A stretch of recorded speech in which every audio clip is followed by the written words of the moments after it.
Hey, welcome back to No Hype Beer Reviews. Unless it's your first time, then welcome. Please consider subscribing. If you do, hit the notification bell, get all the updates.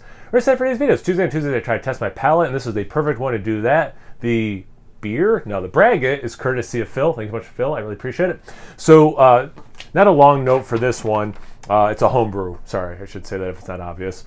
A Braggot is a beer mead hybrid. Yep. 50% barley base lake beer, and then 25% wildflower honey and 25% orange blossom honey.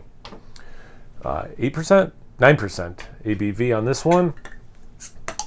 And it's been a long time since I've had this style. Brewery where I used to live in Binghamton, New York, well, in the area of Binghamton, New York, called Water Street. They would brew one every once in a while. Man, since then, I don't remember the last time I had one. I think about it. So it's nice, like amber into caramel kind of coloring, almost like cream soda. About a half a finger, bone white head with a little bit of tan mixed in. Sticking to the side of the glass more than, it's not like flat on top with the foam. It does sink in when it's not touching the glass. Some nice lacing. Trying to get some legs going, but the lacing's so good. It's any legs, it's clear. Let's get into the aroma. Slow down, enjoy yourself.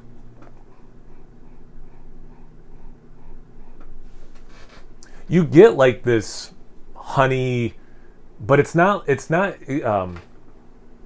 you open a thing of honey. It's not that impactful. It's not that intense.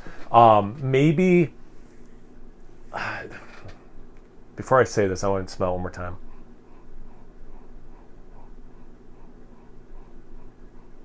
Of course, I say that, and then I get more honey.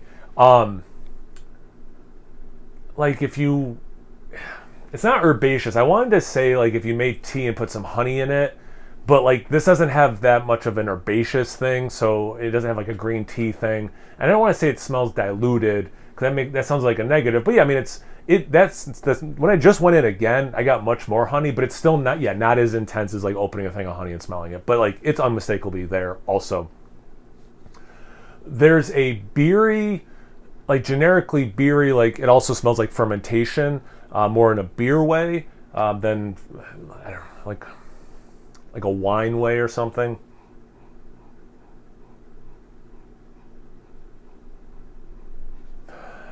Actually, you know what this really reminds me of? Is an aged Mad Elf, which has honey in it. It's not a mead, or sorry, it's not a Braggot, but it does have honey in it. Not that this is super Belgian-y like that one is, or like Naked Elf, which they don't put the cherries in. And I think they still put the honey in, but I haven't had Naked Elf in a while. But anyway, that's what's reminding me of. That's like the easier way of saying it. Yeah, it smells like an aged Mad Elf. Anyway. Let's just say about the taste. Cheers, Phil. Thanks again, man. I really appreciate it. I hope everyone's doing well.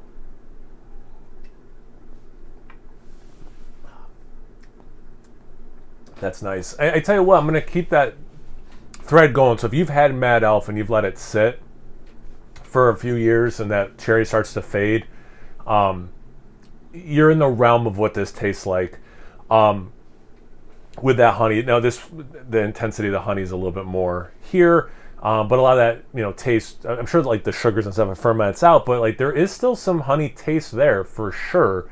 There's a sweetness, but it's not overly sweet. Nice mouthfeel and body. It has that beery fermentation thing. So it's a fun one to drink because you are getting both things. It's not all beer. It's not all like some sort of, honey, carbonated beverage or something, but you're getting both of those worlds. I don't know if I'd say like one more than the other. Like they're both shining through pretty darn well for me. The maltiness is super interesting to me because there's honey malts, and I had speaking of the Binghamton area of New York, there was a brewery called the Binghamton Brewery, and it had no honey in it.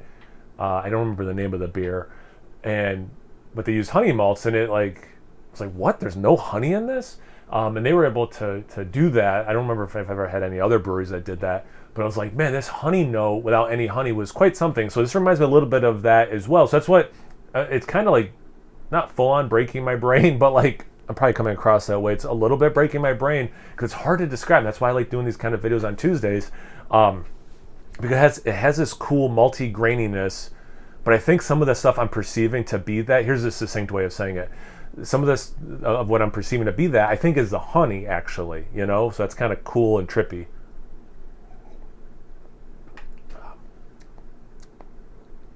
It's definitely not overly sweet, which is cool.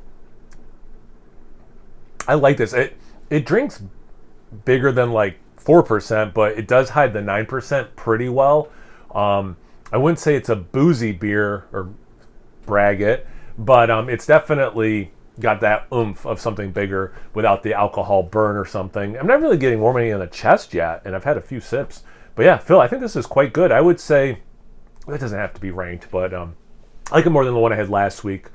For sure. I think this is quite good, and what I remember from the few Braggots I've had in my life, this is comparable for sure. So well done there. Have you guys had this style before? Have you had a homebrew version of it? Do you see it a lot in your area or never? Is this a new one for you? Anything, everything? Comment section below. Let's get a conversation going. Once you're done doing that, make sure you check me out on Instagram and Untapped. It's No Hype Beer Reviews about those places. So please like, comment, subscribe, and most importantly, imbibe. Cheers, everyone.